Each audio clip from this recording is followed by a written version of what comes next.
This episode is brought to you by First Cup Coffee Company. First Cup is a Christian-owned patriot coffee company that stands for core values, family, and building community across the nation. First Cup's freshly roasted beans are delivered in ground or whole bean texture, pods, and bulk. There are 11 roast profiles to choose from, each one named after a piece of this great country's history, like the Washington, named after America's first president, or my favorite, the John Hancock, named after the first founding father to proudly sign the Declaration of Independence. First Cup doesn't sell burnt coffee like Starbucks and all the other guys. All coffee is shipped within days of being roasted, and each subscription offers free shipping and the flexibility to cancel at any time. Go to firstcup.com and use the promo code FEARLESS and save an additional 10% on your order. And if you subscribe, save an additional 10% for the life of your subscription. Enjoy your first cup. I do. 모두 다 빨리 박수 쳐 기다리지 말고 서둘러 Listen that I'm back just to feed you raps I see that you are 배불러 So fly Steve, awesome topic for us to talk about. Lawrence Taylor, the NFL great, arguably the greatest football player of all time in some people's minds, and Otis Anderson, their rugged running back from that era. They went on stage with Donald Trump in New Jersey over the weekend, and I think it's pretty significant. Let's watch LT endorse Trump.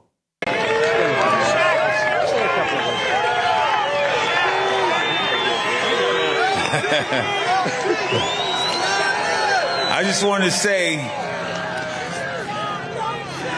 I grew up a Democrat, and I've always been a Democrat until I met this man right here. And I'll tell you what, he will not have to worry about nobody in my family ever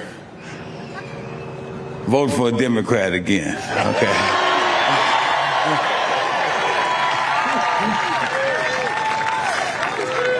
Don't you just love that guy? Don't you just love that guy? I tell you, it has been a very exciting day. You guys, not one person left here. You're still here yelling and screaming. So, my word is, Wildwood, are you in the house? Now, I can't hear you. Wildwood, are you in the house? Thank you guys for all your support. And how about a great shout out for Metro Exhibits, baby. We made it all happen. All because of you. Thank you. Wow.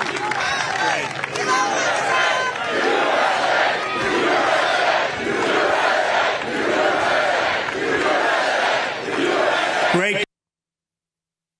So I think this is significant, far more significant than any rapper endorsing Trump. And I say that because LT is revered in football circles. And basically him publicly jumping on board with LT gives permission for every other NFL player and football player to say what they really think. And all this woke posturing and pretending like they hate Donald Trump. I've said it for years. Any NFL player that I've known, any football player I know, if Joe Biden and Donald Trump said, hey, man, let's go out and have a drink, I know who every football player I know would be like, yeah, Donald, where are we meeting at? And they would stay the hell away from Joe Biden. I think this is significant. Am I overestimating this, Steve? Well, first of all, sorry, got tears in my slanted eyes. When I see Americans coming together, it just really chokes me up, man. I just really, it's a beautiful moment. And LT for DJT. All right. And by the way, I want to say something about Otis Anderson, one of the great forefathers of the U, one of the great Miami Hurricanes of all time that really didn't come in the great times, but without him, there is no U. And I am endorsing Otis Anderson for the Pro Football Hall of Fame. That Super Bowl should have got him in. Put him in Canton, folks. I endorse him for a gold jacket. But yeah, there's no doubt about it. And Jason, this is I'm already seeing the backlash from Lawrence Taylor, whose football legacy is almost unmatched. You can make an argument he's probably the greatest defensive player ever. And I think most lists, if you put him in the top 10, it better be a lot closer to the top 3 than 8, 9, or 10. Let's just put it that way, okay? But it was so funny for years. It was okay, his indiscretions, and we know what they are. I'm not here to relitigate them. No one is perfect. He's allowed to sin. God bless the man. I hope he is living a good, clean, happy life. Now, all of a sudden, the same people that were overlooking it or excusing it are now trying to indict him, saying, oh, he's a this, he's a that. And I'm like, wait a minute. All because he has a differing opinion politically. But I think it says something here.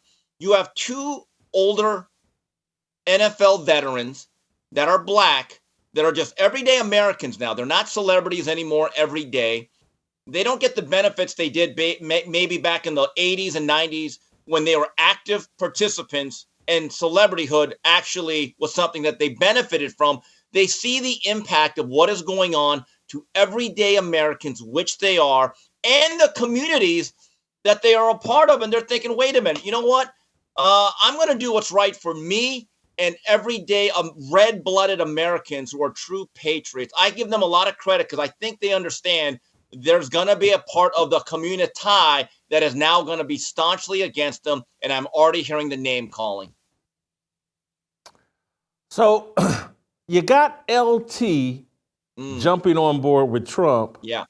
And you have someone who would be the basketball equivalent of LT, although LT a better football player and all-time great, but LT outspoken, unpredictable, doesn't give a rip. Charles Barkley is bending over backwards to say he hates Donald Trump. And I'm just wondering if this opens the door for someone like a Barkley to say what he actually really thinks, because you will never convince me that Charles Barkley has an authentic problem with Donald Trump. They're the same guy. You know, I read Charles Barkley's book a few months ago that came out about 20 years ago, and the foreword was written by Michael Wilbon. And I'm sure you know who he is. You probably know him. And the foreword basically said, and I think I sent you the screenshot of it. I took a picture that, you know, if Charles Barkley were to run, it'd probably be as a Republican. I mean, he used to have really conservative views, but now he has to camouflage and basically hide them. Jason, I knew once he did that show on CNN with Gayle King, they had gotten him. He had been wrangled. He had been brought in. But if you look at a lot of the comments that Sir Charles has made, I remember when they had the riot. Hold for one second, Steve. I got to cut you off. Did you just say Charles Barkley's been Negro wrangled? Is that what you just said? Well, I didn't. Did I say that? No. I think you said it. You're inferring it. I'm just giving my opinion as a crouching tiger. That's just it, you know? Anyway, well, here's the thing. He actually said, I think it was over the riots in Springfield, Missouri, over Michael Brown. And he got into a lot of trouble, and I just wonder if this kind of scared him off. But he said, well, what do you think about those people, the uprising? He said, you mean those looters are all scumbags? He said that. He said they're flat out scumbags. And in fact, what was funny is, and that, I think it was 2014, Jason, that was when Don Lemon was hated by the black community because he was on the front lines reporting it. And one of the famous lines ever, Don Lemon's the man on the scene. Yes, here. There's a strong sniff of marijuana, or everyone got on his butt. It was like an episode of Boondocks. And from that point on, this is when the mob mentality of social media took over. And I believe both Don Lemon and Charles Barkley felt the pressure, whether it was external or internal, to more or less get in line. And I have to give Lawrence Taylor a lot of credit, along with Otis O.J. Anderson. They are stepping out of line and into the front line. Because think about it. It's one thing to give a tweet saying, you know what, I'm going to vote with my heart. I like Trump. That right there is an act of courage. But to get up there in front of a rally, which you know is going to be nationally televised, and especially because it's LT, this moment's going to go viral. You know now there's no hiding it. And for him to just say, hey, man, I love this guy. And I'm thinking to myself, Lawrence, my God, I thought you were great at ripping the ball, stripping it, blitzing. you got a set of brass ones that I didn't even think you had. God bless you, LT. You're a great American. So I didn't prepare you for this question, but take 2 seconds. If you had to predict who might be the next black NFL great or next NBA great who might jump on the Trump train, if we had to have betting odds in Las Vegas, who's the next Negro to be unwrangled, in your opinion, Steve? That's my question. There you go. Okay, I'm going to think about it. Okay, I got it. I know the guy I want to, and I think he might, and in the deepest recesses of his mind, I think he already leans that way. You know who it is. The greatest of all time, Michael Jeffrey Jordan. Let's go back to that campaign in North Carolina that involved Jesse Helms, right? And his mom wanted to say, hey, he's a black guy. And he said, no. I don't know anything about him. I mean, Republicans buy shoes too. And now that Donald Trump he didn't say that, but people say he says that. Okay, well, Donald he didn't Trump's actually now say that, but people say he said it. Well, let's pretend he did say it. But Yep. Donald Trump actually has his own line of footwear. They're kind of like colleagues. And if you look at Michael Jordan, he doesn't like rap music. That's actually something that bothers a lot of people. He's not a big hip hop fan. Okay. You look Who's at not the a way big hip hop fan? Oh, Michael Jordan. Yeah. He's not. No, Yeah. he really isn't. I remember there was this famous story where a rapper wanted to take a picture with him, and he's like, no, I hate this. And so then he was forced to give a sponsorship to some rapper no one heard of. It was a big thing. But Jordan, to me, if you look at the way he conducts himself, you look at the things that he has done, I don't look at him as hyper liberal at all. I agree. Harvey Gantt is the guy, the black guy that was running against Jesse Helms or whomever it was that Michael stayed out of. So, hey, guys, I want you guys watching, listening, hop in the comments.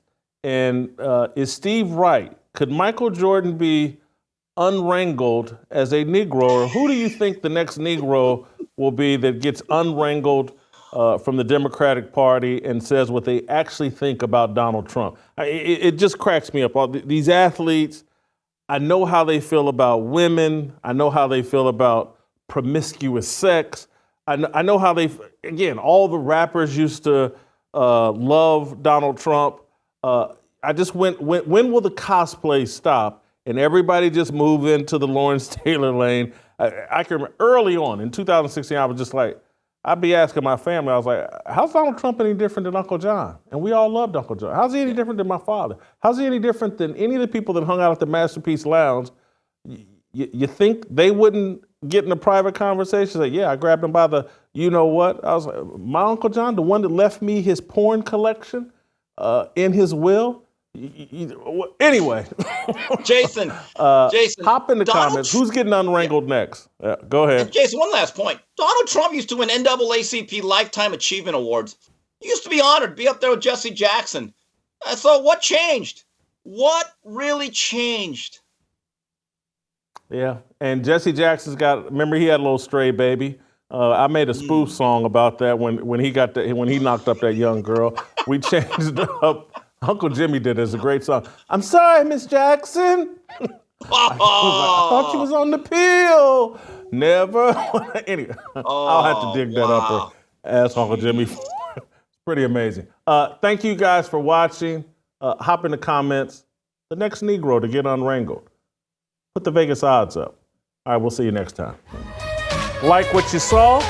Hit that like button, subscribe, and check out the full episode by clicking the link below.